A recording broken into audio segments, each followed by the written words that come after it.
A internet demorou um pouquinho a entrar. Mas vamos lá. Então, hoje a gente viu aquela revisão na aula passada sobre transformada e a série de Fourier. E hoje aí vamos falar aí do controle digital. Então, tá aí o controle digital com a planta, processo contínuo, linear, e quero controlar. Né? Então, tem uma realimentação, só que tem um probleminha aqui de diferença em relação ao controle analógico. Eu estou aqui com o controle digital. Então, se a gente percebe, eu vou ter duas interfaces. Uma do digital para o analógico, para poder vir para a planta, o atuador da planta, e outra do sensor para o computador, que seria um amostrador. Então, tenho aqui um conversor AD, de analógico para digital. E esse ambiente aqui, tudo é digital. Algumas vezes o próprio sinal de referência é digital, outras vezes também ele vem por um amostrador. É um sinal analógico amostrado. Beleza? Os sinais envolvidos nisso aí, a gente está vendo uma carinha aqui do sinal contínuo. Né? Depois eu estou vendo uma cara de um sinal aqui modulado em pulsos. Uma cara de sinais discretos. E aqui uma cara de sinal, ó, toda em escadinha.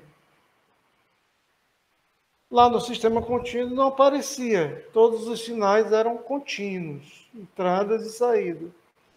Então aqui surgiu outros sinais. Outra coisa que a gente está vendo aqui nesse interruptor é que ele tem um período aqui T. Quer dizer, a chave vai abrir e fechar periodicamente, no período T. Isso gera mais um problema para os controles digitais, que essa amostragem periódica vai fazer que surja outras frequências dentro do sistema. Então, para entender esse fenômeno, a gente vai precisar aí de usar o Fourier e o série transformada e entender também um pouquinho desses sinais. Né? A gente está vendo diversos tipos de sinais, então vou começar hoje analisando que diferença acontece entre esses sinais. Então, um pouquinho de matemática. Então, a gente está falando variável. Variável, né? O básico é um conjunto. Tem um conjunto, a minha variável é um elemento desse conjunto que vai variar, quer dizer, é passivo de assumir qualquer valor nesse conjunto X. Se eu tiver nos reais, qualquer valor real. Se eu tiver no intervalo, qualquer valor dentro desse intervalo. Então, os sinais que a gente chama uma variável contínua, uma variável discreta, significa que essa variável é algo que pode assumir qualquer valor dentro daquele conjunto. Beleza? Um outro conceito que a gente vai precisar aqui é o de bola aberta. Bola aberta, estou falando bola porque eu posso estar no Rn, R3, R2, não só na reta. Então, uma bola aberta é uma esfera com um raio menor do que R.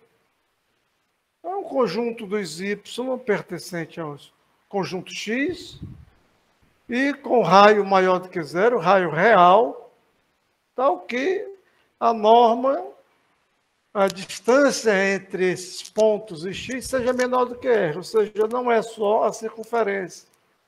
Excluir o igual. Se eu excluir o igual, a circunferência está fora. O interior é que está na bola aberta, por isso que o nome é bola aberta. Se eu colocar o igual, passa a ser o conceito aí de bola fechada. Ou seja, a superfície também faz parte da bola. Para que isso? Para a gente entender os conceitos aí do que é contínuo, do que é discreto, do que vai ser amostrado. Ok? Então vamos aí ao conjunto denso. O que é um conjunto denso? Né? Um conjunto denso é chamado de denso quando eu pegar um ponto dele e pegar uma bola aberta, o raio real é maior que zero. Então, se eu pego essa bola, concentro nesse ponto e fizer interseção com o conjunto, dá diferente de vazio para todo x. Ou seja, qualquer que seja, se eu pegar uma bola, concentro em qualquer ponto desse conjunto, né, vai ter outro cara. Ou seja, em outras palavras, dado um x, existe um y diferente de x, o tão perto de x o quanto eu queiro. Ou seja, não existem buracos nesse conjunto. Né? Então, exemplos aí de conjuntos densos, eu tenho esses caras aí. Racional, conjunto dos irracionais, o conjunto do real, o conjunto dos complexos. Né? Ou seja, entre dois números racionais sempre tem outro racional. Mas quer dois números que eu pegar? Isso é um conjunto, um conceito de denso. Posso olhar por aí. Né? Se eu estiver aí num conjunto de reais, não. Né? Se eu pegar entre R$ 2, não existe ninguém. Dois inteiros consecutivos. Dois inteiros consecutivos, entre eles não tem outro. Né? Então a interseção aqui, que se eu pegasse uma bola, por exemplo, estou no conjunto dos inteiros, e eu pego uma bola de raio meio, não tem ninguém dentro, a interseção vai dar vazio. Beleza? Então esse conjunto não é um conjunto denso.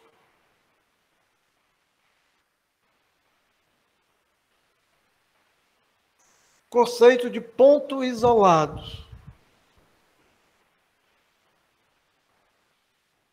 Um ponto é dito isolado quando eu pegar uma bola e fizer a interseção com esse conjunto, dá o próprio x. Você só dá ele. Se eu pego uma bola, concentro nesse cara, ele está dentro da bola. Se eu fizer interseção com outro, com o conjunto todo, não tem mais ninguém, só tem ele. Então ele está isolado. Né? Exemplos disso aí, posso pegar a raiz de 3. Vamos imaginar que o meu conjunto é um intervalo real entre 2 e 3. Opa, 1 e 3, né? Aqui está um erro. Vamos imaginar 1 e 3. Conjunto que é 1 e 3. Então, vou ter que ajeitar aqui. E vou pegar aqui raiz de 3.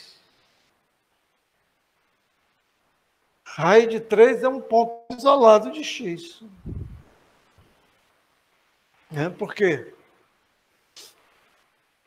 Se esse conjunto é racional, raiz de 3 não é racional. Ele está 2 e 3, ele está entre 1 e 3, mas é racional. O raiz de 3 é irracional. Então, pego a interseção, vai dar vazio, né? Esse ponto é um ponto isolado. Ele não pertence ao conjunto X.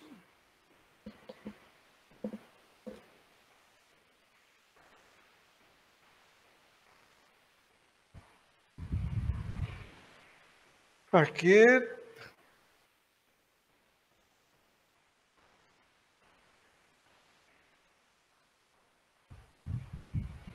Beleza? Então, se eu pego aqui essa bola, a bola está dentro dos racionais, né? Mas se eu pego a interseção com o intervalo de 1 a 3, vou pegar uma bola pequena, só vai estar o raiz de 3. Ora, o raiz de 3 está na bola, mas não está no x. Então, a interseção Né? Dá vazio. Isso aqui também eu acabei pisando na bola. Isso aqui é vazio.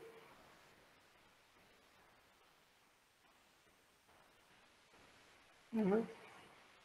Então, o conjunto contínuo é quando ele é denso e não possui pontos isolados. Exemplos de conjunto contínuos reais. Né?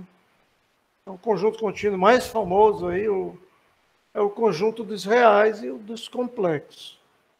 Então, não existe nenhum buraco. O raiz de 3 não é racional, mas é irracional. Complexo é a união, né, dos racionais com os irracionais. Já o conjunto, né? Então, os sinais contínuos, eles são variáveis contínuas, eles estão dentro de um conjunto contínuo, um conjunto que é denso e não possui pontos isolados. Dúvidas? Um conjunto discreto, quando todos os seus pontos são pontos isolados. Então, só é um conjunto discreto, pega uma vizinhança daquele ponto, só tem ele ali dentro daquela vizinhança, não tem mais ninguém. Né? Então, esse conjunto é um conjunto discreto. Né? Então, conjunto discretos, aí eu tenho os naturais, conjunto dos inteiros e outros conjuntos aí de alguns elementos. Né? Então, todo conjunto enumerável. O conjunto é dito enumerável quando eu pego um elemento dele e consigo associar com o número dos naturais. É a ideia de contar. Né? Então, vou pegando os elementos, eu consigo distingui-los e contá-los.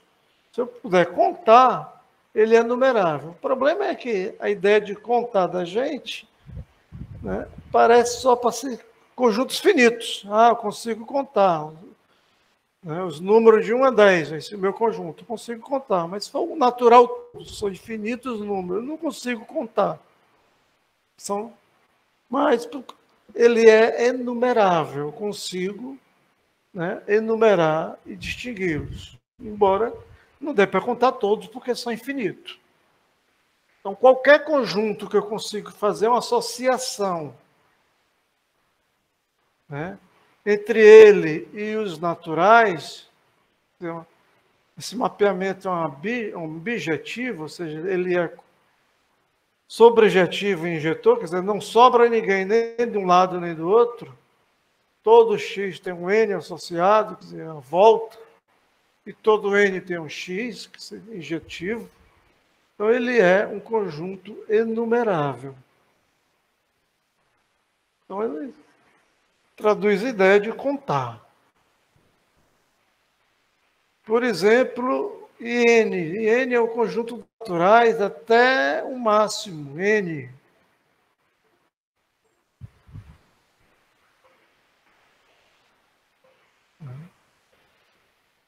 Peixe, qual esse beco? Alô, alô? Estão me ouvindo? Estamos aqui, professor. É porque aqui está dando um USB não reconhecido, aqui não apareceu. Dispositivo USB não reconhecido, então vou ignorar. Pensei que fosse um microfone. Beleza? Então, o conjunto IN é um natural limitado, então é contável, né? Existe N caras. Conjunto dos naturais, o conjunto Z, o conjunto Q também são enumeráveis. Inclusive o conjunto Q, que é, né? Porque ele é um inteiro dividido por outro inteiro. Eles, né? Só é racional se eu puder representar por um inteiro dividido por outro inteiro diferente de zero. Então, esses conjuntos são enumeráveis. Por exemplo, é o conjunto dos inteiros. 0, menos 1, mais 1, menos 1, mais 2. Eu posso ter esse mapeamento aqui de n para x. N menos 1 sobre 2, se for ímpar, e menos n sobre 2, se for par. Então, eu consigo, né, associar todos os números do conjunto Z ao conjunto N. Né? Beleza? Então, X aqui é o conjunto do Z. Então, consigo associar todo x ao conjunto do z. Então, ele é contável, ele é numerável. E é bijetor, né? Conhecendo um cara inteiro, eu consigo dizer quem é o cara, né? Quem é o cara que está lá do outro lado, o cara inteiro correspondente. Então, ele é enumerável. Então, um fato que vai ser interessante para a gente é todo o conjunto discreto, quer dizer, são de pontos isolados, né? É enumerável. Então, eu consigo distinguir esses caras e consigo enumerar. Beleza? Então, eu consigo associar ao conjunto dos naturais. Ou ao dos inteiros. Todos os sinais discretos podem ser modelados por sequências, então. Então, os sinais discretos, eles são variáveis discretas, variáveis isoladas. Mas eu consigo distingui-las, essas variáveis, eu consigo associar aos naturais ou ao z. Logo, eu posso representar por sequências. Né? Cada k eu vou associar um x de k, onde x de k gera um y, né? Um sistema, a variável discreta.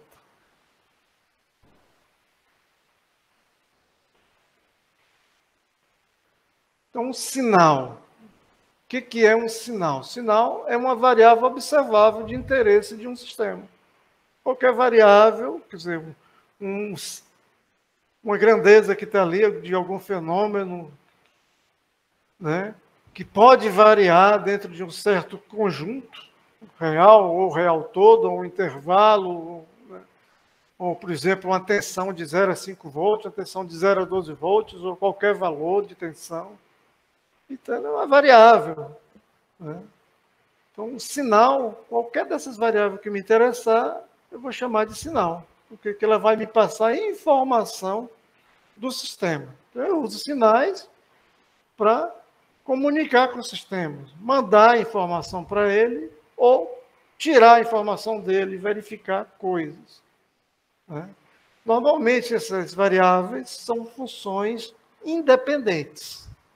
Tempo, espaço, outra coisa, outro sinal. Então, independente, quer dizer, as variáveis vão mudar.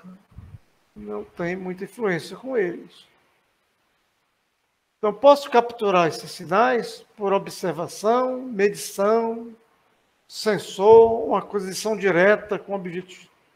E a aquisição direta. O nosso objetivo é monitorar informações sobre o comportamento dinâmico do sistema.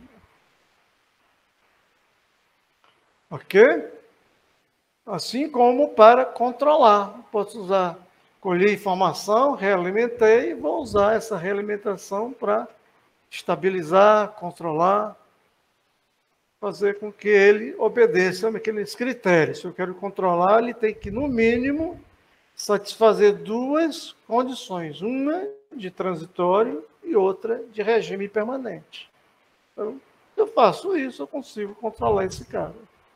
Então, os sinais vão ser usados para isso. Já os controladores são sistemas que eu crio para controlar o sistema. Então, eles sintetizam sinais para atuar sobre o sistema, de forma a restabelecer o set point, melhorar o desempenho, tanto transitório ou de regime permanente. Então, os controladores sintetizam sinais e sensores eu capto o sinal dos sistemas. Todas as áreas de engenharia, né, de uma forma geral, vai trabalhar aí com sinais. Na medicina, eu posso usar os sinais para suporte ao diagnóstico, terapia medicinal. Eu uso, pego sinais de imagem, sinais de raio-x, e ali eu consigo dizer se o cara tem algum problema no coração, no pulmão, no cérebro, né?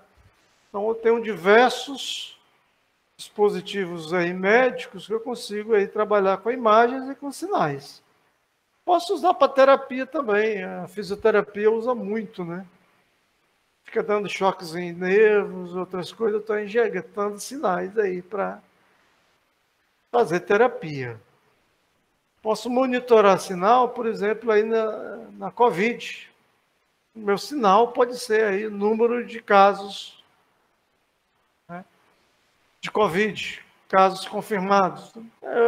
Fazer a monitoração. Então, vou pegar esses sinais aí, me abastecer com todos os hospitais, todos os UBS, UPA, me mandando informação para eu monitorar essa epidemia, né? Então, posso pegar processamento de imagem que eu já falei lá no caso médico, mas também eu tenho na área militar, área meteorológica, ecologia, na medicina, já falei, na manufatura. Então, vasto aí o uso de sinais aí na engenharia como um todo e também aí em outras áreas.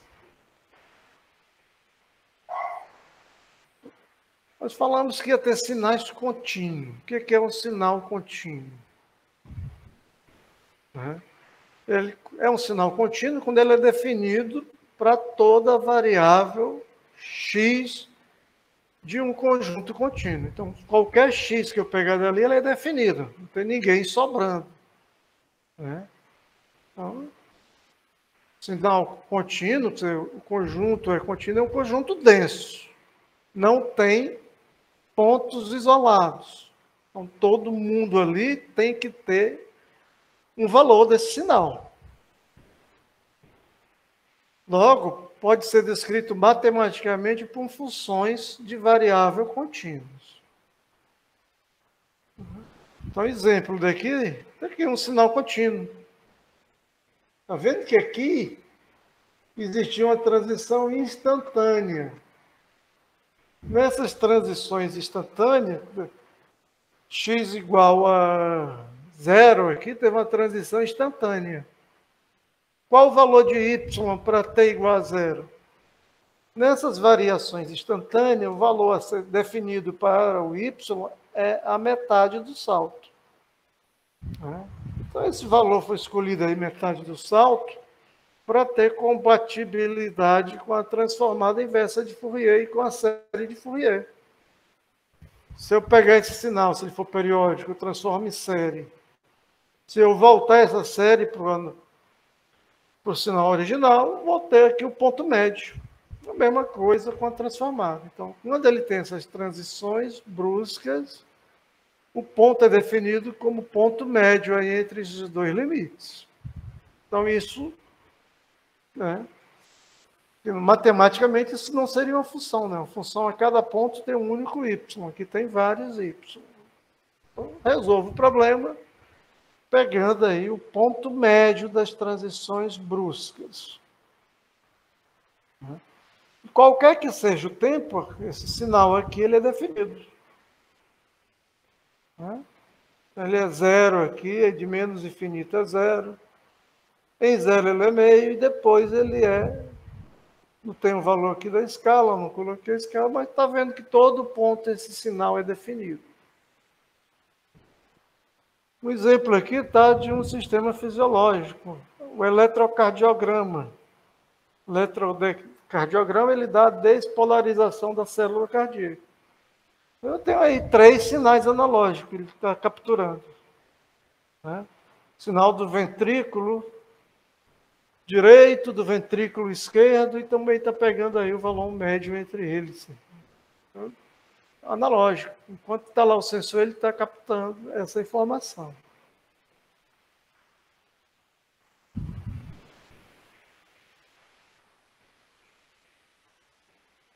Beleza? Dúvida aí, um sinal contínuo. Ele não precisa ser uma variável matematicamente um sistema contínuo, quer dizer, que seja diferenciável. Por exemplo, esse cara aqui, ele não é diferenciável aqui na origem.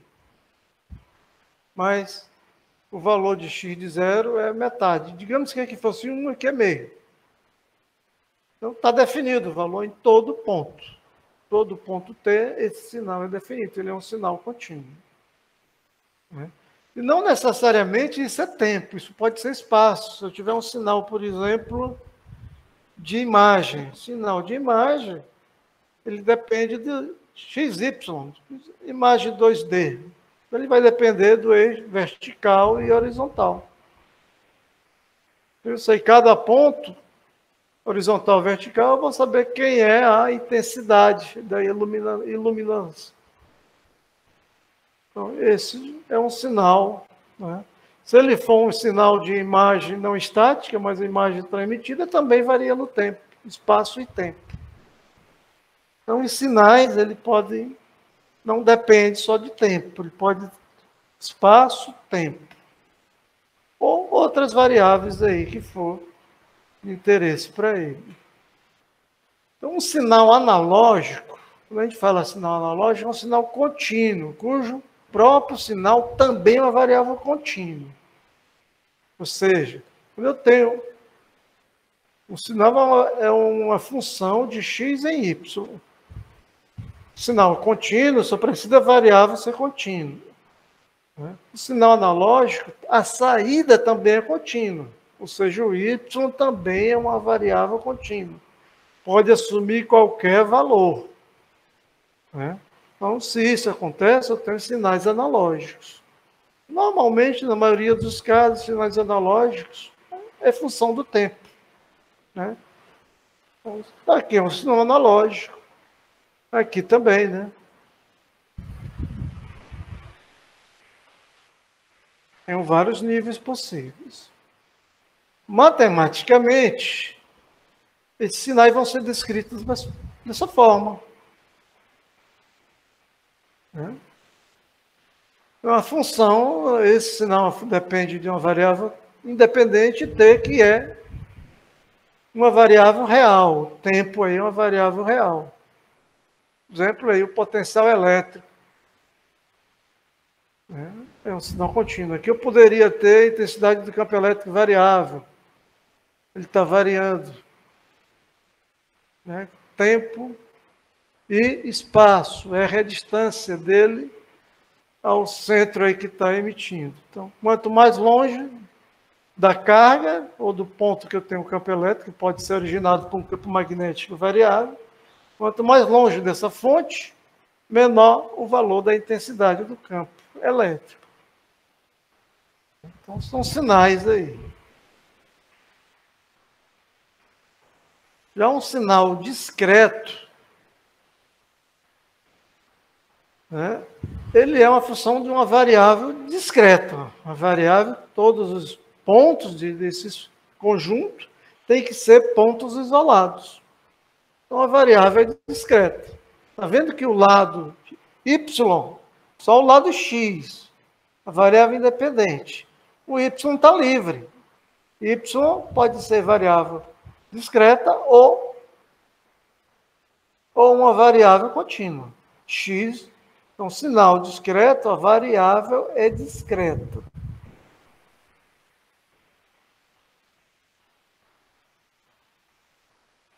Exemplos aí de sinais discretos.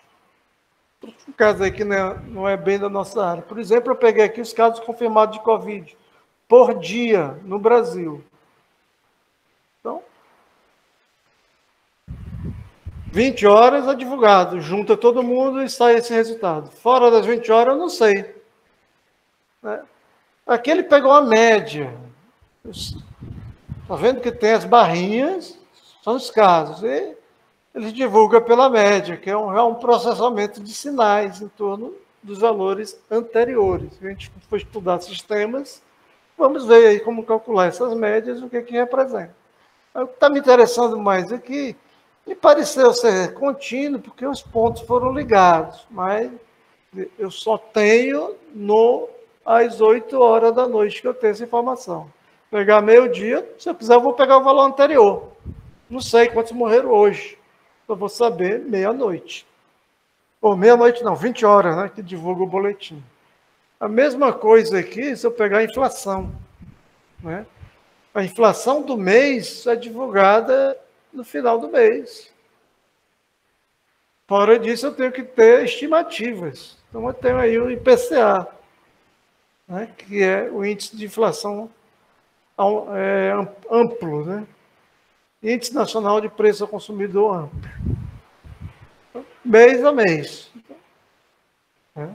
Então, esse valor também é computado mês a mês. Então, só tenho no final do mês. Existe um PCA de 12 meses, que é ano a ano, que é a inflação anual. Existe o de 3 meses, né? E existe um mês atualizado mês a mês. Então, vamos acumular. Então, todos esses são variáveis discretas.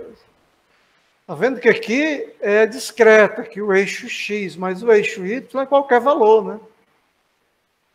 Inflação também é contida, mas ela chegou aí às barreiras dos 1.000 por dia, né? Na Argentina já chegou a esse nível de 1.000 por dia. O Brasil era também, né? Antes do Plano Real, também era um absurdo. Variava muito. Os preços eram remarcados todo dia nos supermercados. Então, esse valor aqui é um valor contínuo, poderia assumir qualquer valor contínuo. Aqui não, é um valor discreto, só mês a mês. Alguma pergunta, alguma dúvida? Alô? Tranquilo por enquanto, professor. Tudo tranquilo? Os sinais discretos, eles são funções de uma variável K, onde K pode ser um número real, ou inteiro, ou natural, né? Que são conjuntos inteiros e naturais, são conjuntos discretos. Então, Y é definido para 1, 2, 3, 4, Y de 1,5. Não sei quem é. Não é definido. Né? Não existe no conjunto X. Beleza? Então, conjunto discreto é como esses gráficos aqui, né? Ó, cheio de brecha. Só nos pontos que interessam.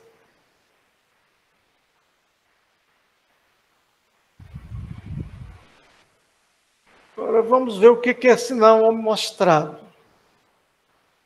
É obtido pela amostragem de um sinal contínuo. Então, eu tenho um sinal contínuo e vou amostrar esse sinal. Amostrar é um processo de aquisição de sinais analógicos, normalmente, que consiste na tomada ou observação do sinal em sucessivos instantes de tempos discretos.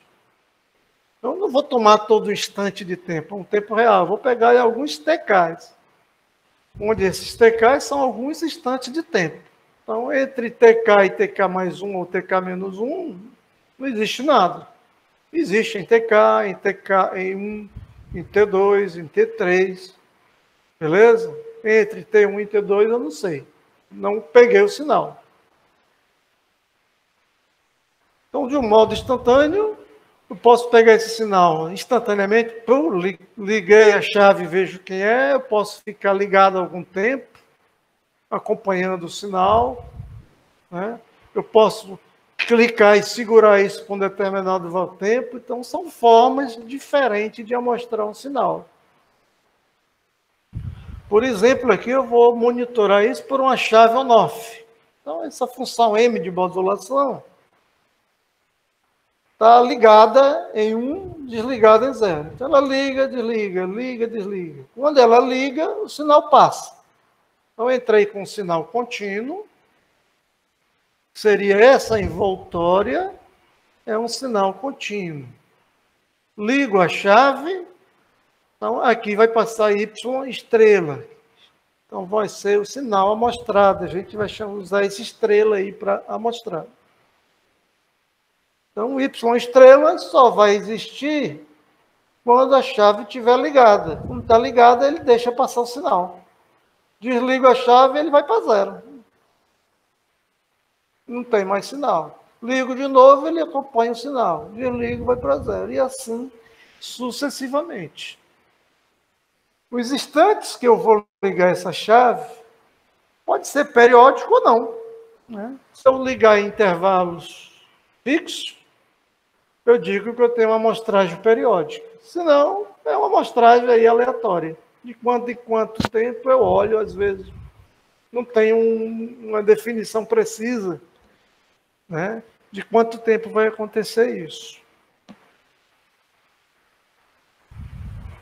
Então, eu vou simbolizar uma amostragem desse tipo aí com uma chave. Então, a gente vai representar nos circuitos, nos sistemas, um amostrador como se fosse uma chave. Se ele for periódico, eu vou botar aqui um período T.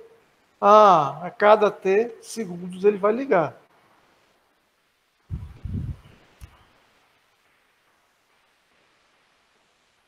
Aqui eu já tenho outro tipo de amostrador. A gente está olhando aqui um circuito que faz isso. Ó, eu estou aqui com 2 operacionais ligados na configuração qual? Daniel? Esses operacionais estão ligados como? O Daniel? Daniel Abreu? Esse eu não sei, professor. Davi? Ou é David? Davi? David, professor. Esses operacionais estão configurados como? Operacionais, eu estou ligando aqui a saída com a entrada. Que a alimentação aí. Isso é o quê? Cadê o circuito? Nós vimos essas configurações aí em controle 1, né? Somador, amplificador inversor, e isso aqui é um seguidor de tensão, né? A entrada, aqui é um curto daqui para cá. Ou seja, a saída está igual à entrada. Ele está seguindo a tensão de entrada. Um lado e do outro. E aqui eu tenho um capacitor. Né? E aqui eu estou com um MOSFET. Então, dependendo, na porta gate aqui do MOSFET, eu estou com aquele sinal, liga e desliga. O MOSFET conduz. 0, ele não conduz. Eu polarizo, não deixa passar. O MOSFET, qual é a característica dele? Se ele tiver em 1, aqui no gate, ele satura. Então, praticamente, ele tem uma impedância 0. Então, o sinal que estava aqui, ele vem para cá pelo operacional. Então, usa o operacional para isolar os lados, como um buffer, e carrega o capacitor. Eu desligo. O que acontece com isso? Gabriel?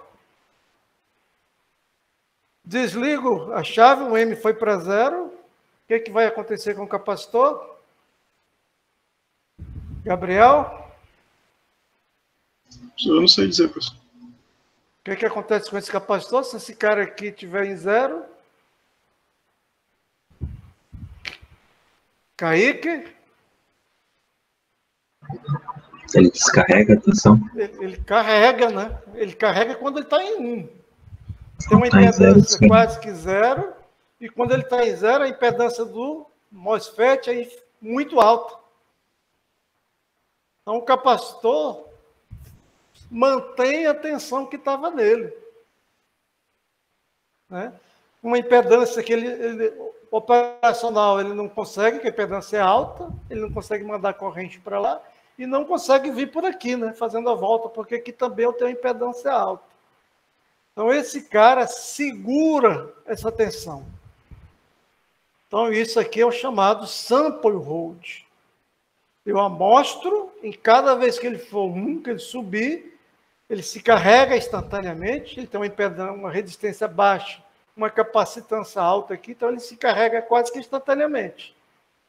E seguro essa tensão, mesmo que eu desligue o sinal daqui.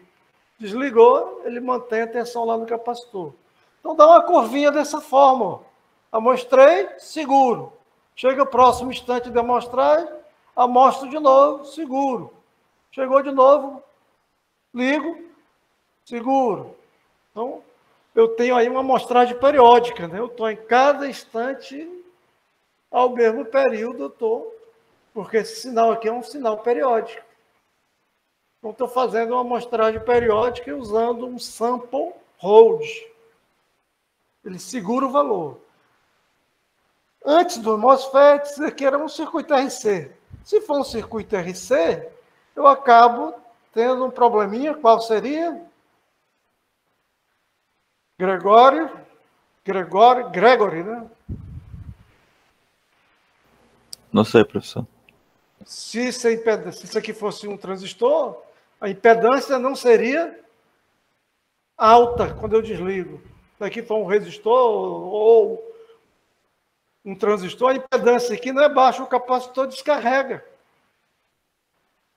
Mas mesmo ele descarregando, se o tempo for suficiente para eu fazer uma conversão analógico-digital, beleza. Posso encarar um circuito desse como um sample hold. Então, na realidade, o sample hold ele pode segurar por um tempo completo, por um período, ou por uma fração desse período.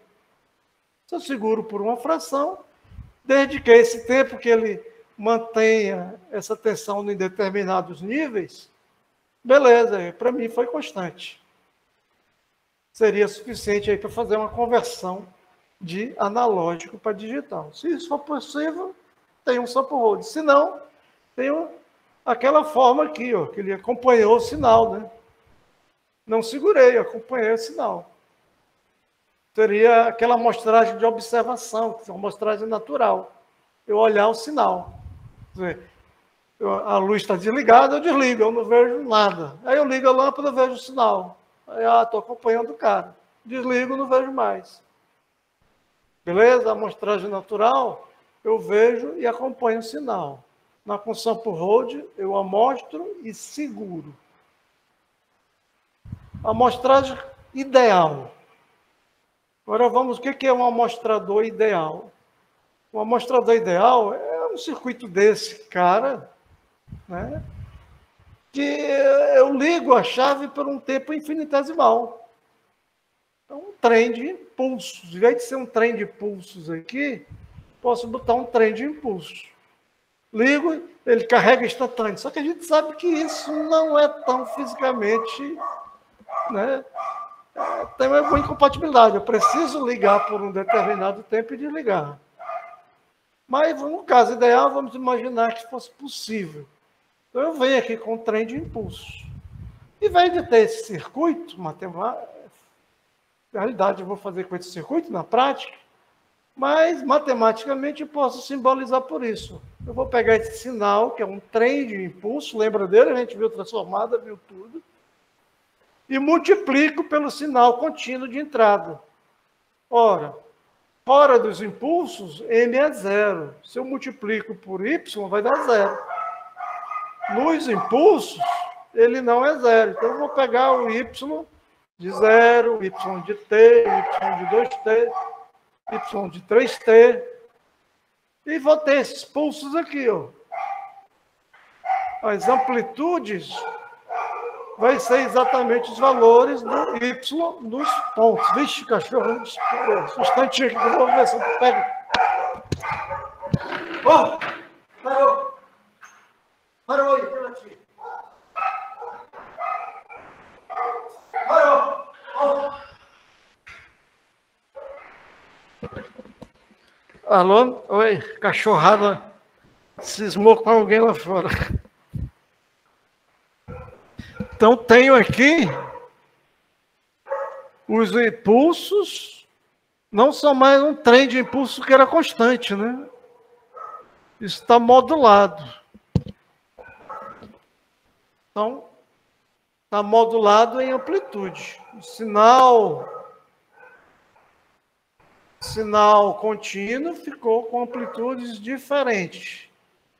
Então, sinal modulado de amplitude. Eu vou simbolizar isso matematicamente essa multiplicação, mas seria muito chatinho, né, eu estar com esse cara dentro de um sistema. Então, vamos representá-lo por um interruptor. Então, teve interruptor, período T, estou com amostragem periódica. Dúvidas? Então, tem 3 tipos de amostragem. Uma ideal, uma amostragem natural e uma amostragem com sample hold. Na prática, o que acontece é uma versão com sample hold. Alguns circuitos têm capacitor descarrega, outros descarrega quase que nada, quando eu tenho as versões aqui com MOSFET, mas vamos considerar que o sinal é retido. Amostra e seguro. Então, os sinais amostrados, a gente está vendo aqui, é um sinal contínuo. Estou dando aula.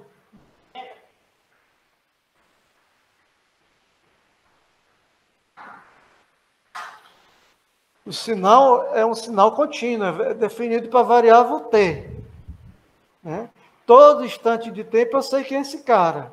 Ele é zero quando não estou em cima dos pontos de amostragem. Nos pontos de amostragem, ele é um impulso, cuja amplitude é igual ao sinal contínuo naquele instante de tempo. Né? Mas outra coisa é que esses impulsos podem assumir qualquer valor real, né?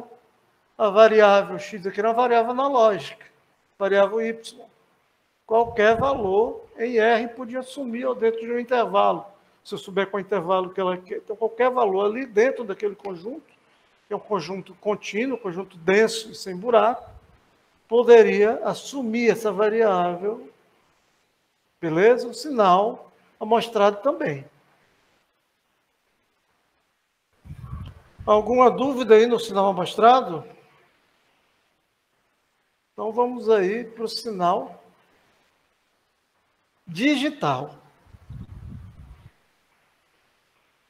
O que é um sinal digital? Sinal digital é um sinal discreto. Ou seja, a variável independente dele é discreta. Em alguns instantes de tempo vai acontecer. Como os pontos que eu mostrei aqui. Né? Só que tem um probleminha. Aqui, esse sinal podia assumir qualquer valor dentro de uma região contínua. Já no sinal digital, não. Essa variável aqui ela vai ser quantizada com uma precisão finita. Ou seja, eu vou ter uma conversão aí de tantos bits. No momento que eu defino esse número de bits, esse número de bits, eu tenho um número de máximo, de um número que eu posso colocar ali. Então, esse valor, por exemplo, se eu tiver 3 bits, vou fazer uma quantização com 3 bits. Então, eu vou representar um sinal analógico com 3 bits. 3 bits dá quantos níveis possíveis para eu representar?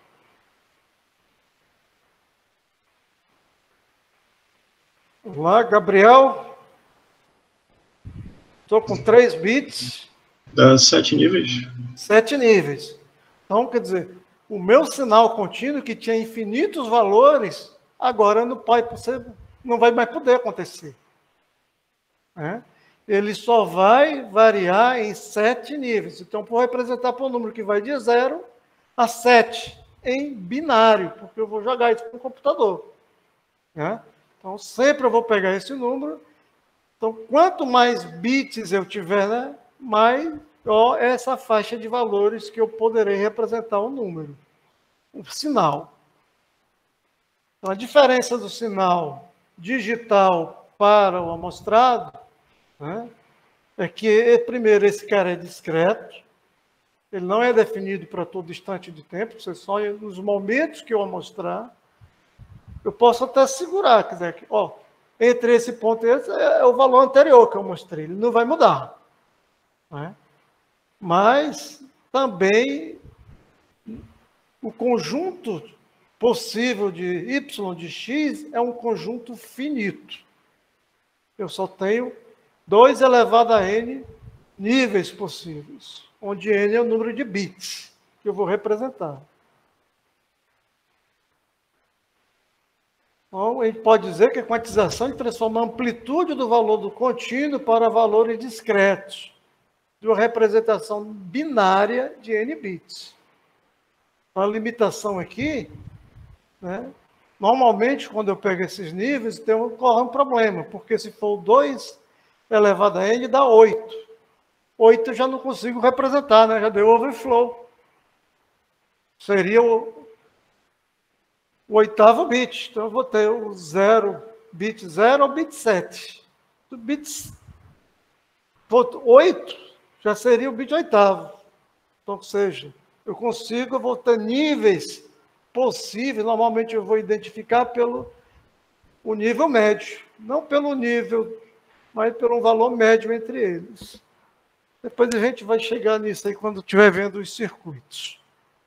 Então, na realidade, eu vou ter 2 elevado a níveis possíveis. Eu não consigo chegar no 8. Né? Se eu tiver em 3 bits, eu tenho 1. Isso dá 7.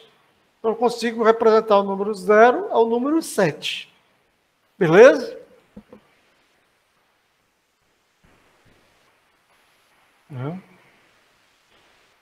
Mas a gente vai ver que a gente consegue identificar um 8, que é algo entre maior do que 1. Né? A gente vai ver pelos níveis daqui a pouco com os circuitos. Beleza? Então, quando eu faço uma digitalização, quando eu faço um sinal digital, tenho que passar pela quantização. Intervalos contínuos, ele mapeia intervalos contínuos para valores discretos finitos. E eu tenho aí um erro. Logo, é um processo inerentemente não linear e irreversível. Ou seja, se eu sei quem é o cara digital, eu não consigo predizer quem é o analógico que gerou isso. Qualquer valor ali, eu posso fazer, vou supor que é um cara do meio aqui desse intervalo. Mas não, podia ser qualquer valor ali, mais ou menos meio LSB, que é o bit menos significativo, qualquer valor ali poderia ser. Outro fato aí é quanto mais bits eu usar na conversão, menor será o erro. Né? E aí está um exemplo. Se eu tiver um sinal de 0 a 5 volts, muito comum aí para conversores analógicos digitais, e vou usar um conversor de 3 bits, se eu variar um bit, isso vai variar de 0 a 625 volts. Um bit menos significativo mudando. Isso corresponde a 0,625 volts. Quer dizer, uma variação lá no analógico menor do que isso, não mexe no digital. Digital nem se mexe. Beleza? Então, normalmente, a gente usa meio LSB, fazendo a volta para o analógico, como sendo a margem de erro, para mais ou para menos. Então, 0,625 é dividido por 2, 0,320 dá 15, né? 12,5. Então, nessa mais ou menos, eu tenho um erro aí nessa faixa, ou para mais ou para menos. E pego o valor médio aí. Quando eu faço a volta, eu pego o valor médio, mas é um erro. Por isso que eu digo aqui que é irreversível, eu não consigo precisão. Eu tenho uma estimativa de quem era o valor contínuo. Não tenho exatamente, eu não sei dizer quem é. Por outro lado, por exemplo, se eu pegar um conversor de 10 bits, um conversor aí muito comum aí para os analógicos, conversores. Olha lá, a variação de 0,049, 4,9 milivolts. Então, variações menores do que 4,9 milivolts não mexe no bit menos significativo. Né? Então, à medida que é muito pequeno, né? Dependendo do sinal, esse conversor pode ser adequado. Ele é adequado para muitas aplicações. Quanto mais bit eu colocar, mais caro vai ser o conversor. Mas, em contrapartida, eu estou ganhando menor erro de quantização. Então, está vendo que a quantização não define a precisão. O que vai definir a precisão, a gente vai mexendo no circuito, a gente fala disso. Né? Então, não tem como fugir da quantização. Posso diminuir, aumentando o número de bits. Aumentando bits, também vai ficar mais caro os meus conversores.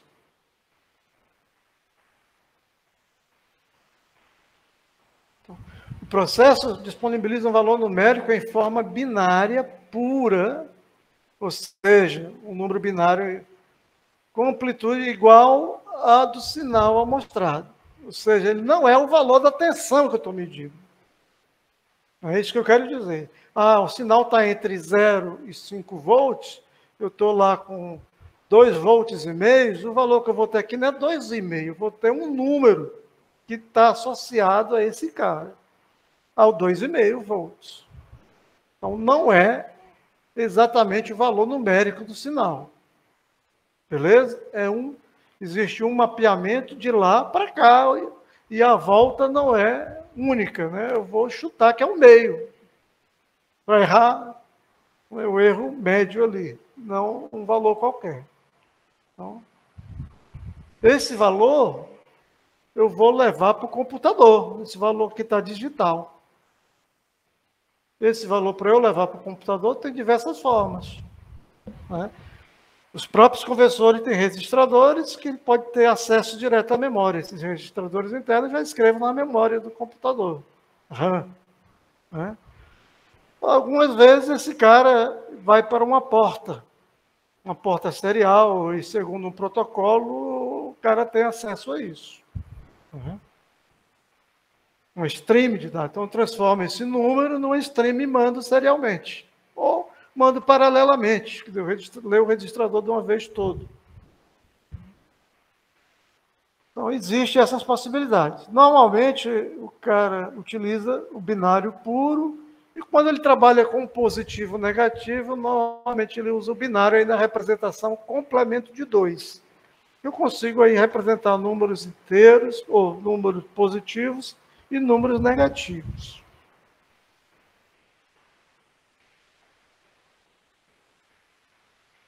Dúvida aí no sinal digital? Alguém está com alguma dúvida? Então, né, lembrando aqui para nós, aqui o nosso desenho inicial.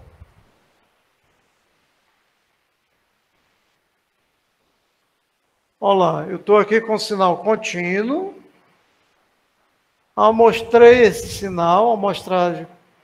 Aqui eu tive um amostrador que foi ideal, quer dizer, só apareceu o sinal, está modulado os impulsos aqui em amplitude. Ideal, um amostrador ideal com amostragem periódica. Aqui eu tenho um sinal discreto. Já está, esse sinal não é só os pontos que estão me interessando. Esse sinal aqui, que veio aqui do conversor, ele já é um sinal digital. Vou entrar aqui no microprocessador. Eu posso mandar para o microprocessador. Está vendo aqui que tem pontos aqui que ele ficou praticamente constante, ó, devido à quantização. Então, não variou tanto quanto aqui, ficou praticamente constante, porque a variação entre um instante e outro de amostragem não sensibilizou o bit menos significativo. Então, ficou o valor anterior. Beleza? Então, chega aqui um sinal discreto digital. É um sinal digital. Ele é discreto e tem valores finitos, possibilidades aqui. Então, é discreto tanto no eixo X quanto no eixo Y. São duas variáveis discretas. Ok? Então, como esse sinal chega ao processador, nós já falamos. Pode ser via serial e pode ser com acesso direto à memória, RAM, né? Pode ser paralelo, de forma paralela, ler lá os bits, quando mandar ler a instrução, ele vai mandar ler um registrador de I/O, pegar isso de uma vez. Existem várias formas de fazer isso. Beleza? Outro sinal que está aqui, ó, eu estou lá do lado, isso aqui é um mundo digital, e vou transformar em analógico. A gente está vendo que ele está usando, parece um sample hold, né? Ele mantém o valor. Aqui também eu tenho uma quantização. Os conversores de digital para analógico, ele não vai dar um ponto qualquer, vai dar valores finitos, como aconteceu lá com o AD. O DA, digital para analógico, ele tem Cada circuito ele tem a sua resolução. Opa, eu só posso representar aqui tantos bits, vai dar um número. Esse número tem valor analógico nessa faixa de valores. Então, vou ter essas escadinhas.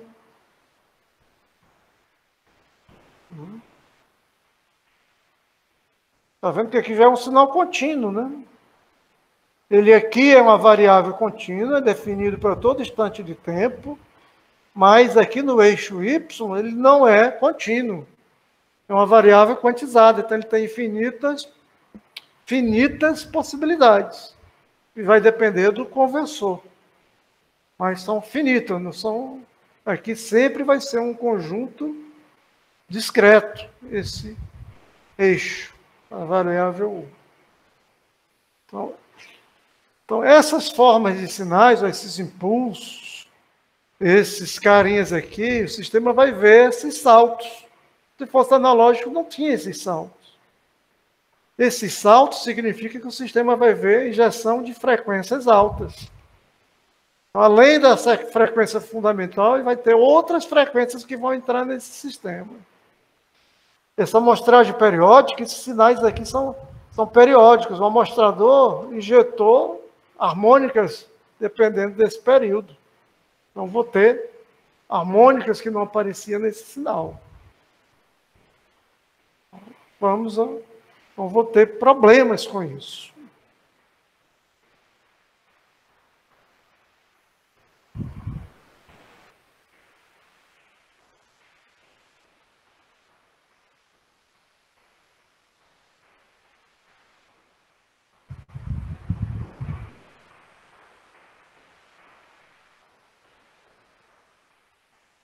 Então, o problema da quantização que a gente falou, um instantinho.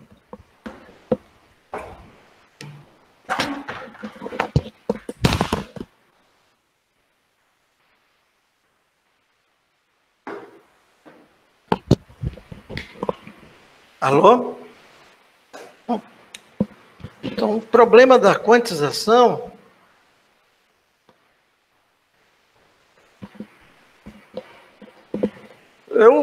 para poder ter o efeito dele, eu peguei 3 bits.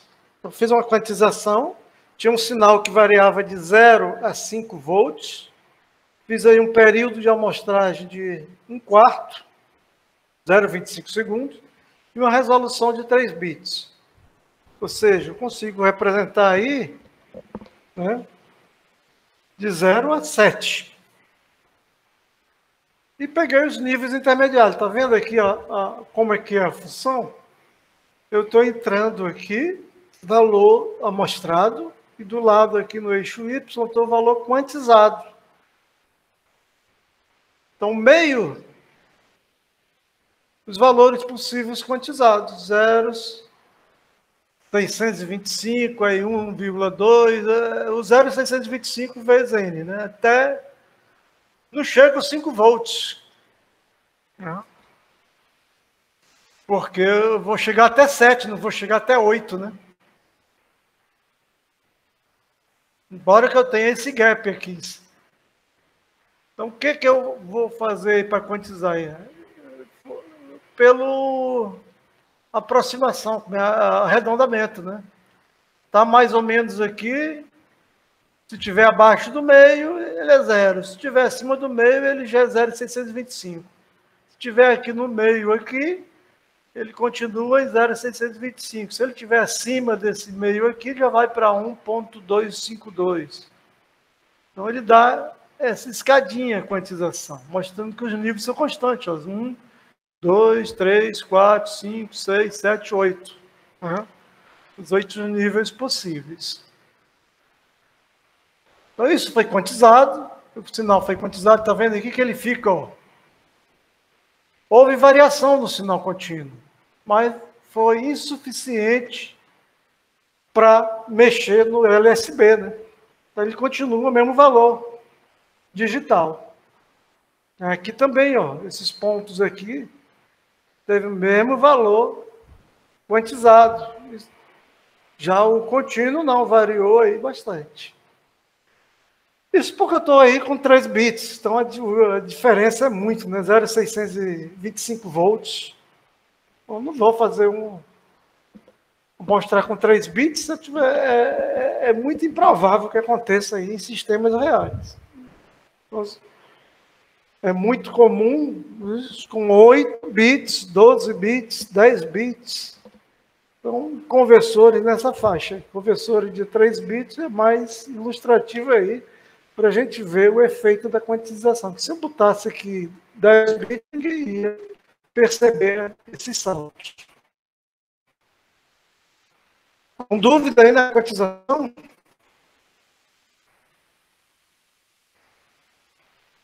Ítalo, quais são os processos da quantização que poderia acontecer? Aqui eu estou com arredondamento. Quais são as outras formas de fazer isso?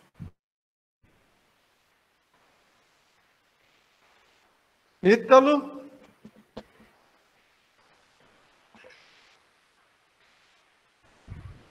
Ítalo? Qual seria outra forma de fazer essa quantização? Em vez de ir pelo arredondamento, lembra que o numérico é maior que 0,5, vai para cima, né? Se for menor que 0,5, vai para baixo, não é isso? Ou seja, eu tento buscar o mais próximo. Eu poderia fazer isso de que outra forma? Eu tenho aqui um conjunto no eixo que são reais, né? E aqui eu só tenho esses caras, esses níveis. Se eu tiver um valor intermediário aqui, né, vai ser 0 ou vai para lá? Né? Então, só existe uma aproximação. Lembra dos casos numéricos que a gente... Quais são os tipos que eu tenho no caso numérico? Tem um truncamento, quando eu trunco, significa eu ir para o menor, né? E o outro, eu posso ir para o menor valor possível que seja maior do que o cara. Ou posso fazer o contrário. Eu posso o menor valor possível que seja inferior ao cara. Né? Aquelas funções máximo inteiro, mínimo inteiro, lá do vestibular, lembra? Essas escadinhas. Alguns chamam de piso e de teto. Então eu posso ir. Se eu tenho um cara bem aqui, né? Então qual é? Eu posso ir para cá ou posso ir para cá. Se eu for para cima, eu vou pegar o menor valor possível, que é maior esse cara.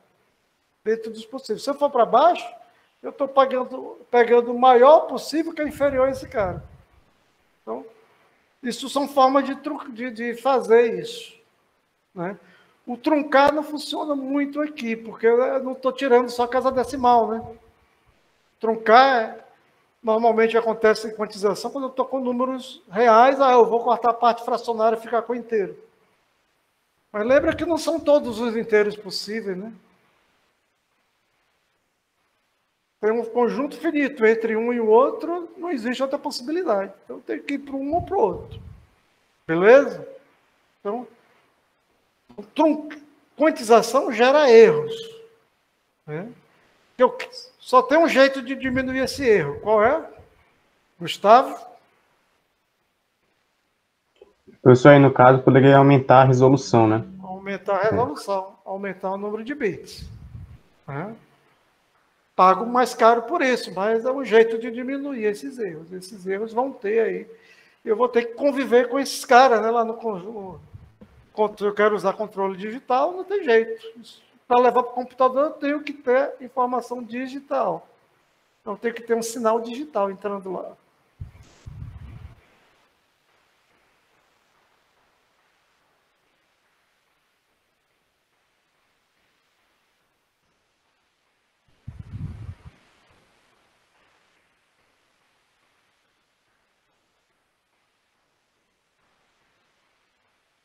Pronto, agora vamos falar um pouquinho aí de hardware.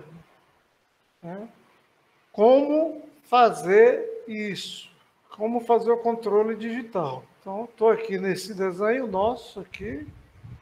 Devia ter botado aqui no outro canto. Né? E como fazer isso? Então, a gente está vendo aqui equações de diferença. Esses sinais que estão com KT, tudo é sinal discreto. Isso está dentro aqui do controlador digital. Nas interfaces, eu estou aqui com o amostrador e o AD. Passou por aqui, eu já tenho. Passei pelo conversor analógico digital, já está com sinal digital. Né?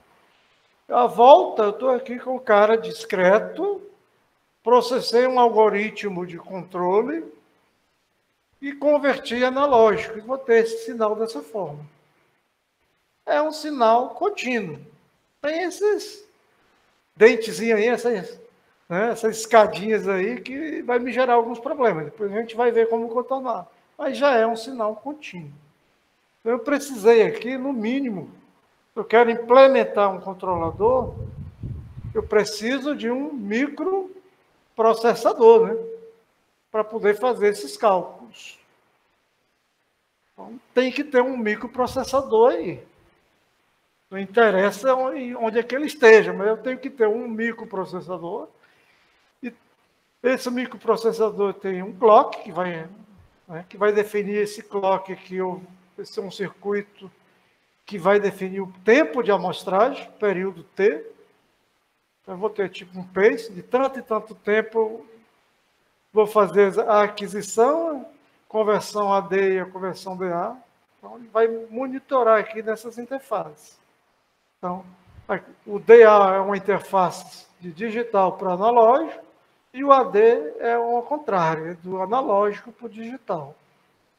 Então, vamos usar D/A e o A/D para isso.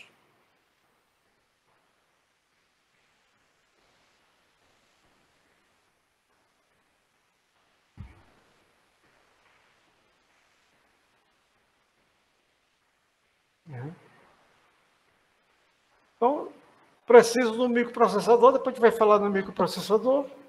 Aí vamos falar aí, o primeiro cara que surgiu ali para eu pegar o sinal foi o sample hold. Então, o sample hold a gente já mostrou o circuito dele. Vou usar um sample hold que fica constante, que segura por um período de amostragem. Eu estou aqui com o MOSFET. Eu vou admitir que a impedância do MOSFET e a do operacional aqui é muito alta, então esse cara não tem para onde descarregar. A hora que tiver em 1, a impedância aqui é 0 e praticamente aqui é um curto. O seguidor de tensão aqui é um curto, o capacitor se carrega instantaneamente com a tensão de entrada. E segura esse valor. Desligo, seguro. Beleza? O sample hold normalmente já vem dentro do... Não é um circuito à parte. Normalmente ele já vem dentro do AD. Então, parte do AD, se ele for usar essa estratégia, já vem um sample hold lá. Então, não vou comprar algo a mais. Mas vou ter um AD que tem esse cara. Em alguns casos, tenho que ter ele. Né? Depende do tipo de amostragem que eu quiser. Né? Se eu quiser uma amostragem que é só segurar, não preciso disso. Uma chavezinha resolve. Então, aí os operacionais estão seguidor de tensão, a gente falou, e o MOSFET. A chave analógica aí, que é o MOSFET, é chaveada com o clock, que é um trem de pulsos, aplicado no pino gate. Com o pino alto, 0, o capacitor se carrega, pino em 1, ele polariza. Então, por outro lado, quando o pulso estiver em nível baixo, a chave abre e o capacitor retém. Então, um circuito dessa forma. Né? Como eu falei, pode também acontecer em circuitos mais antigos, que isso era feito aí com transistores. Né? Botava saturado e não saturado, polarizava. Outros só com resistor. Isso faz com que o capacitor se descarregue. Desde que fique um certo tempo com um valor médio ali que seja aceitável no nível, beleza, não tem problema. Vou considerar que é constante. Vamos falar aí dos conversores digital para analógico. Então, um circuitinho aí de um conversor digital para analógico. Marcelo, esse amplificador aí está funcionando como?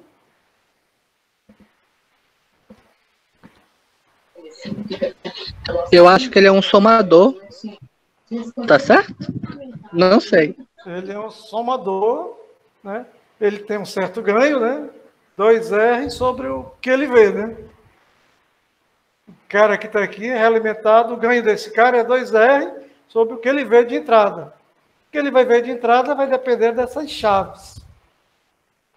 Beleza? Então, isso aqui eu tenho uma malha que é chamada de R2R, tá vendo? R2R, R2R. Então, se vejamos aqui, se acontecesse de todo mundo estar em terra, não entra nada, né? Está todo mundo aterrado, a entrada que entrou aqui nesse operacional é 0, a saída é 0 volts. Se esse AN, vamos supor o A1 tiver aqui, entrou menos VR, uma referência. Negativo, porque esse cara aqui é um amplificador inversor, né? Então, eu entrei aqui com menos VR. Quem é a impedância de entrada que ele está vendo? Aqui está em 1, o resto está tudo em 0. Todas as outras chaves estão desligadas, está em 0 volts. A chave V1 está em A1.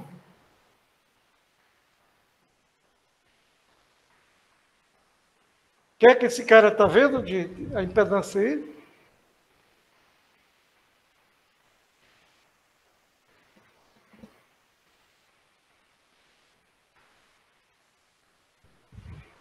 Daniel?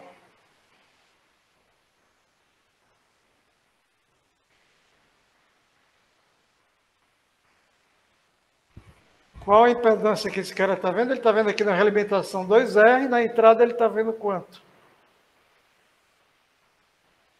Então, ele está vendo daqui para cá, né? Esse cara está aqui. Então, a impedância vista entre os terminais aqui, A e V1. A1, V1. Qual a impedância que ele está vendo aqui, né? Opa, se isso aqui está em terra, o que é que acontece com esses dois caras? Que está em terra, esses caras estão em paralelo. Ele vê R, né? Paralelo de R2R com 2R, insere com R, 2R. Aí, em paralelo com esse, 2R. Aí vai vindo. Insere R. E para... só não no último, né? Que não vai estar em paralelo, porque esse cara vai estar ligado aqui.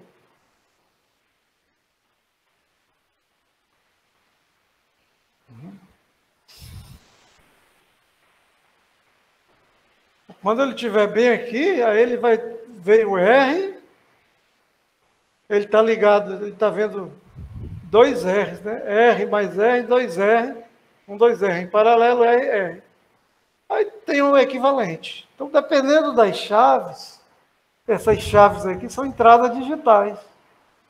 São exatamente os bits do número a ser convertido em analógico. Então, esse cara ele vai ponderar dependendo do bit. Se todo mundo disser só esse outro bit aqui, que é o mais significativo, ia ser meio, né? R com R, 2R, 2R, ele viria meio. Então, ele vai ponderando esses bits. O maior peso vai ser para o bit mais significativo. O menor peso vai ser menor ganho desse operacional aqui, que está como, né, um somador. Então, ele está somando todo mundo, todos os bits. Então, um circuito somador com N entrada, V1, V2 e Vn, são chaveadas para menos VR ou para o potencial de terra, sob ação de entradas digitais, que são exatamente os bits a serem convertidos. Bit é a palavra que eu escrevi lá no registrador do conversor DA. As condições de chaveamento. Se o AI for 0, ele entra terra. Se ele for 1, né, então o bit só pode ser 0 e 1, é binário. e menos VR, que é sinal de referência. Isso aí para todos os N bits.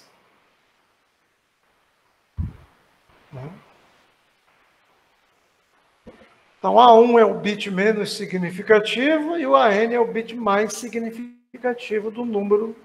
Eu vou chamar aí AN até A1, onde são bits aí usados.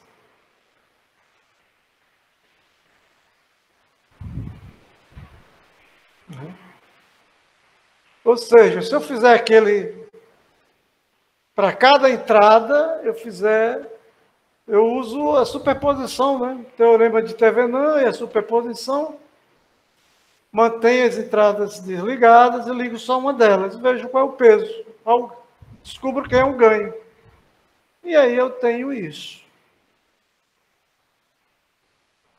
Então, o valor convertido de binário para valor analógico vai ser isso. Ele depende dos bits do número e depende de um valor de referência. Então, os conversores vão ter esse valor de referência. Né? Tem de 5 volts, tem uns que são 12 volts, outros de 10. Então, ele transforma os níveis possíveis dessa escala. Não são todos os números de 0 a 5, mas 7 níveis, né? No caso, se eu tiver um conversor aí de 3 bits. Se eu tiver um de 10 bits, é de 0 a 1024 níveis. Então, esses valores que vêm por essa continha, faz a conversão. Então, está vendo que também tem a quantização, né? Existem infinitas possibilidades, que são a representação dos números. Então, na realidade, ele está mapeando aqui pelo ponto médio dos níveis possíveis. Lembra lá que a gente tinha N níveis. O ponto médio, que é o ponto onde está acontecendo aí, ele decide, eu estou levando para lá.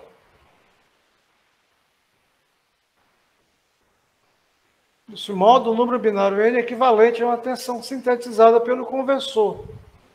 E existe um mapa único. Né? Não é como um analógico digital. O digital analógico é único. Porque o número é finito. E os valores de tensão também são finitos que eu posso gerar. No analógico era diferente, né? A entrada era infinita as possibilidades, a saída era finita. Aqui não. A entrada é N, que é finito, N bits, e a saída são N valores possíveis de tensão. 2 elevado a N níveis, né? Possíveis. Beleza? Então tem aí a conversão.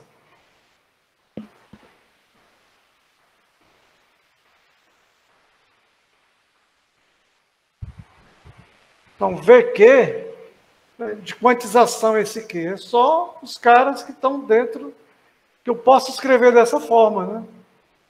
É um valor real? É, mas não é todo valor real. É todo que eu posso escrever dessa forma aí, onde N é um número binário e são esses bits, A1 até a N. Então, esses valores, possível chegar, os outros não. Então, novamente, a conversão vai depender aí da resolução do conversor, que é o número de bits dele. O valor mínimo que eu posso representar é o 2 elevado a N, né? Menos N. Do valor de referência. Então, o valor mínimo que eu posso representar, 2 elevado a menos N, vezes o valor de referência. O valor menor do que isso é insensível.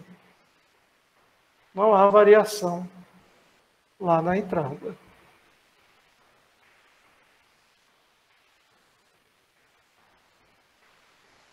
Agora vamos ver aí o conversor analógico digital. Por que esse veio primeiro? O primeiro veio o AD, porque aqui, ó, a gente tem que perceber, ele está usando um conversor. O conversor analógico digital, para gente, o jeito mais fácil da gente entender esse funcionamento dele, eu estou usando aqui um conversor AD. Então, a ideia aqui desse cara, circuito de interface de circuitos analógicos para microcomputadores ou microprocessadores de um modo geral, né? A conversão faz a conversão de amplitude de sinais de tensão analógico para números binários, com representação finita, como a gente já falou, né? Uma forma mais simples, eu vou usar um contador incremental. O cara vai crescendo. Então, um contador incremental está aqui ele. Vai crescendo. Então, eu estou aqui com um contador de N bits, que é a resolução desse cara. E vou converter. À medida que eu vou incrementando, eu converto em digital. Pelo conversor analógico digital. Aqui, esse cara gera um número que eu comparo com o sinal de entrada, com o sinal amostrado. Então, tem um comparador, né? O comparador, quando ele é maior do que esse cara, ele vai para 1. Quando ele é menor, ele dá 0. Então, toda vez que o Vx for maior do que o Vk, então o Vk é uma tentativa, né? Eu estou incrementando, converto. Opa, esse cara é igual ao sinal de entrada? E uso o comparador para comparar. Toda vez que o Vx for maior, eu venho, esse cara, quando der o clock, habilito incremento. Então, todo clock, ó, incremento, veio o clock, incremento. Aí vai chegar um ponto, essa rampa aí, vai superar o sinal de entrada, o Vx. Na hora que a rampa superar o sinal de entrada, opa, converti. Então, esse cara, né, eu posso dizer que esse cara é o valor possível, que eu gerei ele, sintetizado pelo conversor analógico digital, e é o menor cara que é maior, o Vx, né? Vamos lá, ó, como é que foi aí a quantização. Ele ficou com o menor cara maior do que Vx. Se eu incrementasse mais, ele ia. Como é que eu desabilito o contador? Ora, no momento que ele superar o Vx, o cara que vai... né? Muda, né? Ele é maior do que Vx, esse sinal aqui vai para 0, desabilita aqui o end, né? Se vier clock, ele não conta mais. Então, ao mesmo tempo, ele tem um inversor aqui que ele manda um sinal de EOC, End of Conversion. Eu vou sinalizar para o microprocessador, para alguém que tem algum software utilizando isso, que ele pode ler, o gerador de interrupção, e diz, opa, acabou a conversão. Então, tá vendo? No momento que ele alcançou lá, o EOC aqui foi para 1. Tem aqui um tempo de conversão que eu levei.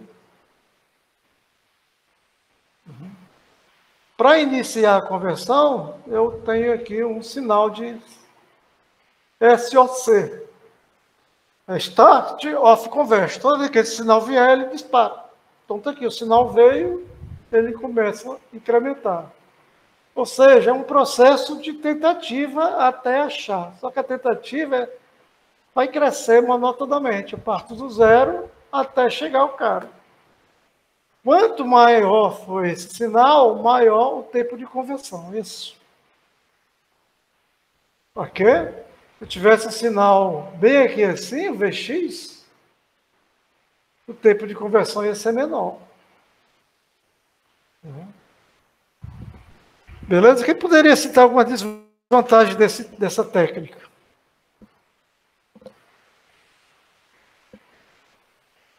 Kaique? Não seria desvantagem?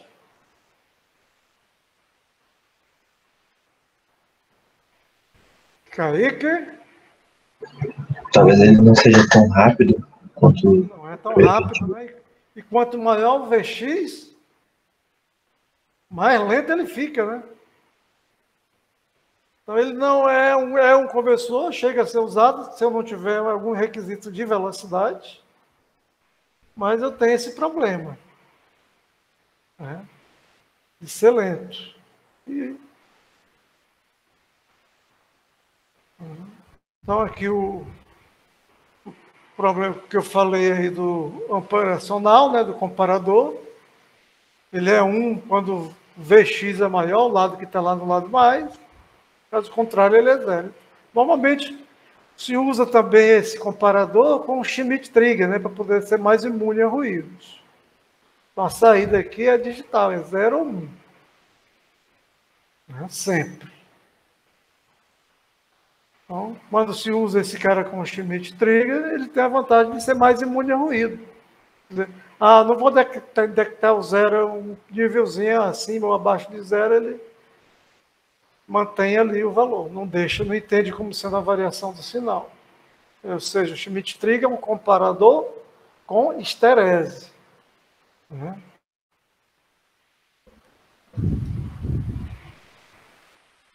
Com aquilo que eu falei até aqui, vem o SOC, que é o início da conversão, ele começa a contar, vai incrementando, né?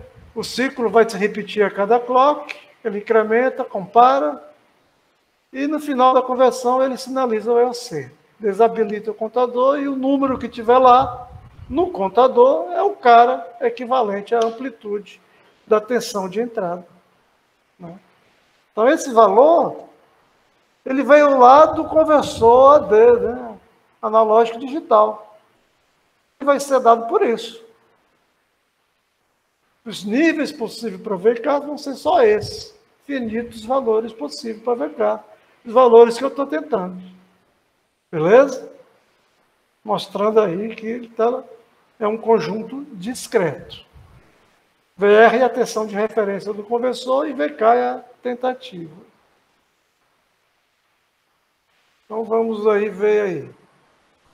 A quantização é um processo de teto, né? Ele pegou o menor valor que é maior do que o Vx. O menor valor dentre os possíveis, são esses caras aqui, né? Dado pelo VK.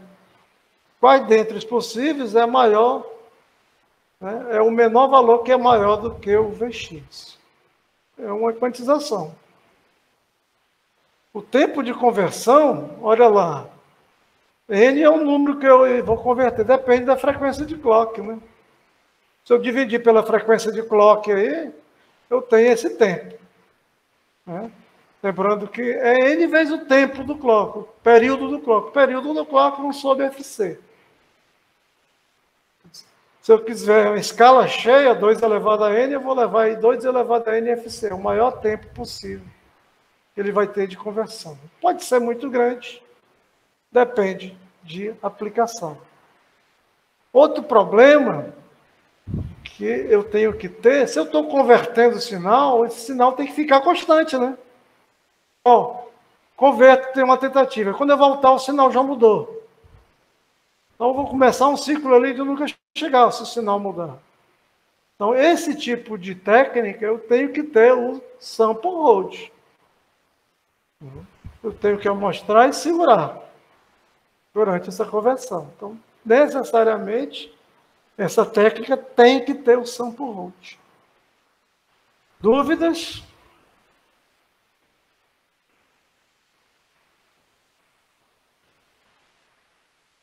Então vamos aí a outra técnica de conversão.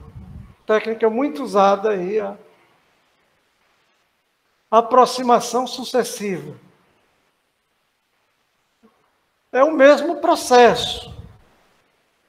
Eu vou gerar um número que veio de um conversor analógico digital. Então, eu vou ter aquelas mesmas quantidades possíveis de valores. Compara com o cara e entrei aqui num circuito. Um bloco, circuito não, um bloco, né? Que é Successive Approximation Logic. Ele vai definir essa lógica de aproximação. Ora, o que foi que os caras pensaram? Nossa, aquilo é lento porque eu estou indo monotonamente, 1 a 1, bit a 1, incrementando o bit 1 a 1, até chegar lá. Então, se eu usar uma busca binária, ou seja, eu vou usar o valor do meio, em vez de 0, eu vou logo a escala. O cara vai variar de 0 a 5 volts, eu vou em 2,5, começar com 2,5. E vejo, ele é 2,5. 2,5 ele é maior do que 2,5 ou é menor que 2,5? Se ele for maior do que 2,5, né? O sinal é maior que 2,5. Eu não vou pegar agora o intervalo médio, bem aqui, né? Então, a busca binária é sempre isso. Ele sempre busca, vai dar saltos, não vai crescendo um a um. Ele vai pegando sempre o ponto médio entre o valor que eu estou e o valor provável. Então, isso ele vai mais rápido. Então, ele acelera a busca. Uma busca que poderia ter 2 elevado a n bits, né, que vamos supor um número cheio, agora eu vou ter n bits sempre. Então, se eu usar essa busca binária, tem a vantagem de conseguir chegar no valor Vx, a minha tentativa Vk atingir Vx em n clocks. Sempre buscando o valor médio. Então, ao receber o pulso de start, eu parto para o valor médio. Eu vou setar o bit mais significativo, né? O AN. Quando eu cito A elevado a N, eu vou ter um número que é 2 elevado a N menos 1. Lembra que os bits começam bit 0 ou bit 7, no caso de 8 bits. Né? Então, eu vou N menos 1. O número máximo que dá. Isso corresponde a meio VR. Lembra que o cara está aqui, isso aqui é digital, né? Estou numa interface que é analógica e digital. Esse cara está dentro da lógica digital, então ele vai lá para o meio. Ele seta o bit mais significativo. Então, operações que eu posso fazer em um registrador, né? Quais são as operações que eu posso fazer em um registrador? Gregory. Isso é um registrador. Lembrando aí com eletrônica digital. Registrador. O que é um registrador? Gregory. Os conversores têm registradores. Davi?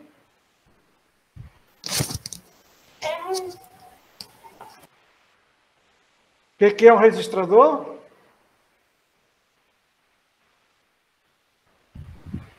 Davi? Professor. Hã? Então, O que é um registrador? Eletrônica digital. É uma sequência de flip-flops, né, em cascata. E então, eu consigo fazer shift de left, shift right, e posso setar bits. Então, nesse circuito, é um registrador que está um N. Então, eu setei só o enésimo, o bit mais significativo. Isso corresponde à metade do VR. E tento ver se ele é igual a Vx. Né? A cada pulso de clock, disparado, eu vou fazer um novo ciclo de conversão e de atribuição do registrador. Atribuo um valor aqui no registrador, converto, comparo. Venho para cá. Né? Vou fazer isso N vezes, porque eu estou com uma busca binária. E sempre pegando o valor médio. A lógica em hardware implementada no SAL é uma lógica em hardware. Né? Software. Eu fiz um diagrama de fluxo aqui. E deu zica aqui na conversão. Ficou no meio quando eu converti em PDF. Ficou no meio, ficou no fundo falso. É que eu vou pegar o arquivo em Word.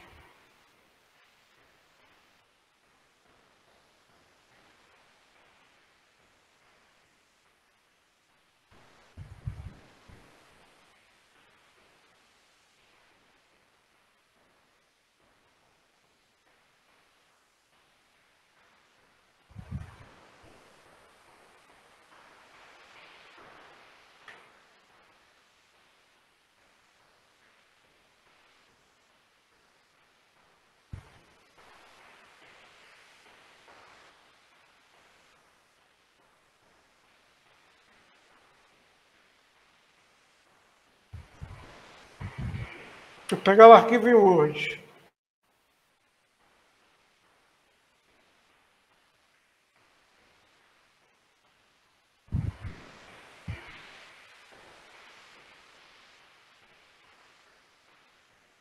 Aqui o cara completo.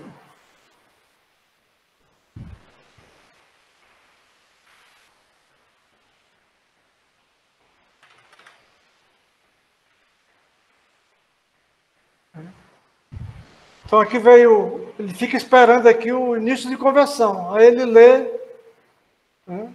Quando eu iniciar a conversão, vou setar o bit 1. Veio, ele vai ler o VX, aí faz a primeira iteração, aí seta só o bit mais significativo.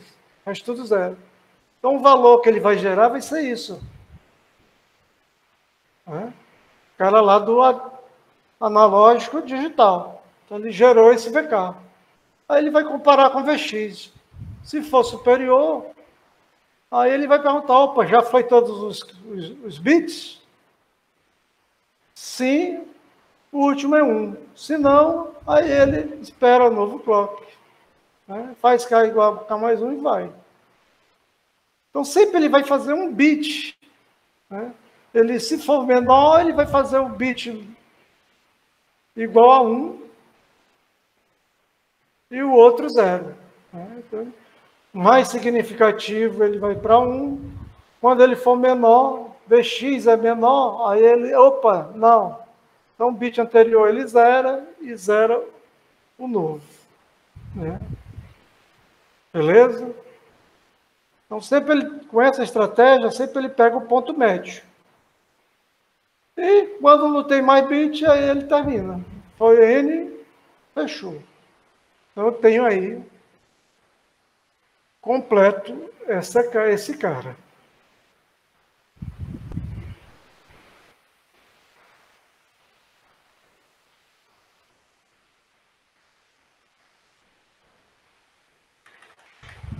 Não quer correr esse treco?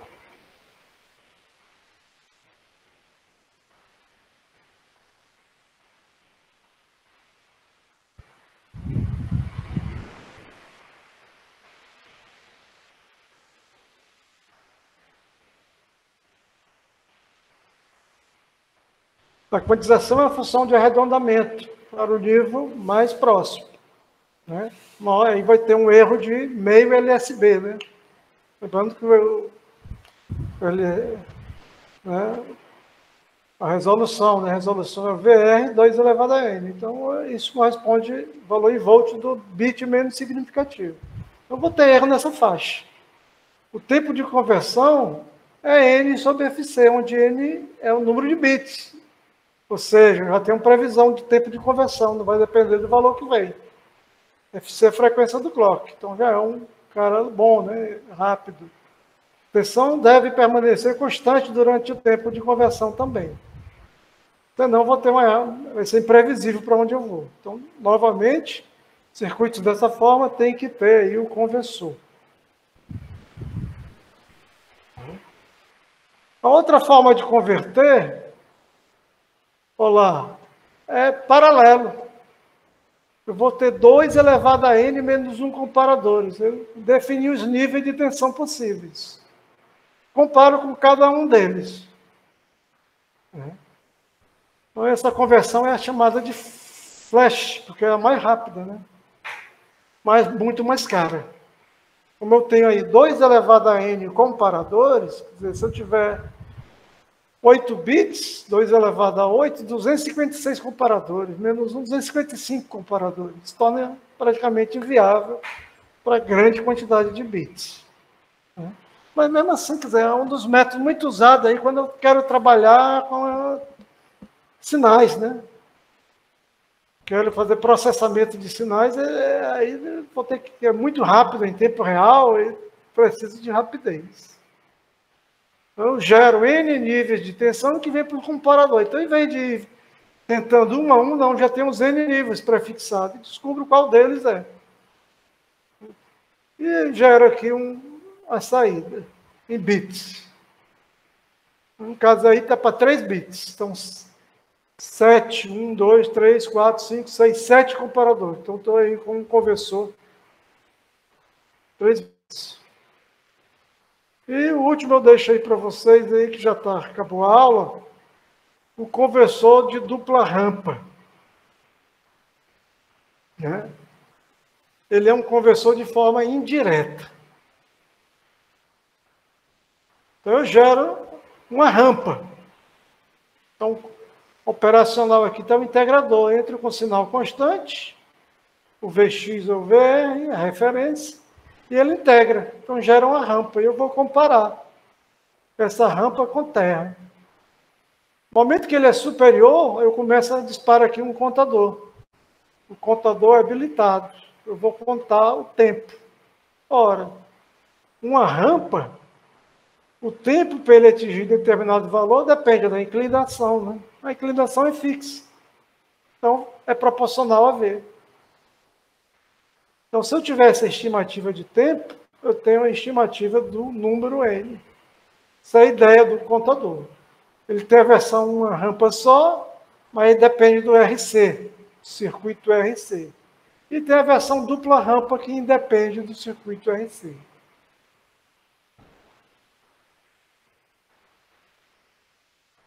Beleza?